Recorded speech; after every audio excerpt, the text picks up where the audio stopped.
എറണാകുളത്ത് 16-കാരൻ ഓടിച്ച Innova car ഇടിച്ച് നിരവധി പേർക്ക് പരിക്കുപറ്റി. ചെറായിയിൽ വെച്ച് പല വാഹനങ്ങളിൽ ഈ കാർ ഇടിച്ചു. കലൂർ സ്വദേശിയായ 16-കാരൻ ഓടിച്ച വാഹനം ഞാറയ്ക്കൽ പോലീസ് കസ്റ്റഡിയിലെടുത്തിട്ടുണ്ട്. വാഹനത്തിൽ മറ്റൊരു 16 വയസ്സുകാരൻ കൂടി ഉണ്ടായിരുന്നു എന്നും വിവരങ്ങളുണ്ട്. CCTV ദൃശ്യങ്ങൾ ലഭ്യമാണ്. അതിലേക്ക്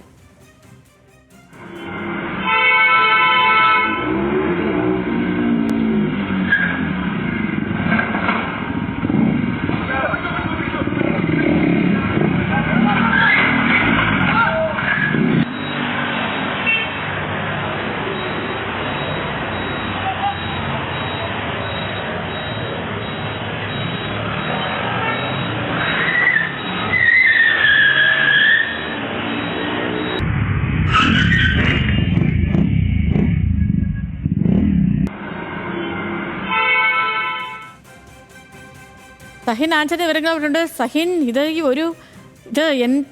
കണ്ടിട്ട് തന്നെ ഇത് എന്താണ് സംഭവം എന്ന് ഈ ആൾക്കാരെ തിരിച്ചറിഞ്ഞിട്ടുണ്ടോ? ഈ വാഹനം ഓടിച്ചിരുന്ന ആളിനെ ഒപ്പം കൊണ്ടായിരുന്ന ആളിനെ തിരിച്ചറിഞ്ഞിട്ടുണ്ടോ? വിവരങ്ങൾ എന്താണ്?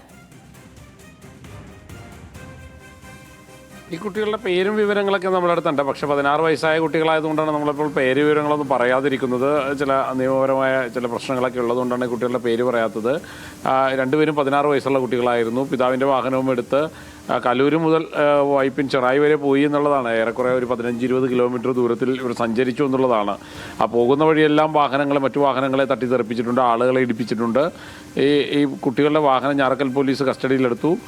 എപ്പോഴാണ് ഈ വാഹനവുമായി പുറത്തേക്ക് ഇറങ്ങിയത്? ആദ്യമായിട്ടാണോ എന്നുള്ള പോലീസിൻ്റെ ചോദ്യത്തിന് നിരവധി തവണ ഇതിനു മുൻപും കുട്ടികൾ വാഹനം നിരത്തിൽ ഇറക്കിയിട്ടുണ്ട് എന്നുള്ളതാണ് മനസ്സിലാക്കാൻ കഴിയുന്നത്. എന്തായാലും മാതാപിതാക്കൾക്കെതിരെ ശക്തമായ നടപടി എടുക്കാനാണ് പോലീസ് തീരുമാനിച്ചിരിക്കുന്നത്. മാതാപിതാക്കളൊന്നും അറിഞ്ഞിരുന്നില്ലേ സഹിനി? പിള്ളേരെ വണ്ടി എടുത്തോണ്ട് പോകുന്നൊന്നും വീട്ടുകാർ അറിഞ്ഞിരുന്നില്ലേ? ബന്ധുക്കൾ പറയുന്നത് തങ്ങൾ അറിയുന്നില്ല എന്നുള്ളതാണ്. പക്ഷേ ഇത്രയും വലിയൊരു വാഹനം, അതും ലക്ഷക്കണക്കിന് രൂപ വില വരുന്ന വാഹനം കുട്ടികൾ കൊണ്ടുപോയിട്ട് അറിഞ്ഞില്ല എന്ന് പറയുന്നതും ചെറിയ കിലോമീറ്റർ ഒന്നും അല്ല. കുറഞ്ഞ ഒരു 10-20 കിലോമീറ്റർ കുട്ടികൾ ഇന്ന് ഇടിപ്പിച്ച ദിവസം തന്നെ യാത്ര ചെയ്തിട്ടുണ്ട്. മുൻപ് ഇങ്ങനെ തന്നെ ആയിരിക്കുമല്ലോ യാത്ര ചെയ്തിരിക്കുന്നത്. അപ്പോൾ മാതാപിതാക്കൾ അറിഞ്ഞില്ല എന്ന് പറയുന്നതിൽ എത്രത്തോളം യുക്തിയുണ്ട് എന്നുള്ളത് ഇനി പോലീസ് അന്വേഷിക്കേണ്ട കാര്യമാണ്.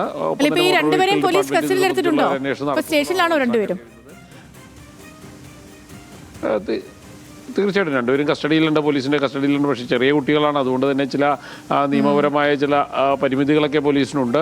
എങ്കിലും പോലീസ് മാതാപിതാക്കളെ വിളിച്ചു വരുത്തി മറ്റു നടപടികളിലേക്ക് കടക്കുകയാണ്. ഓക്കെ സഹിൻ, ശരി.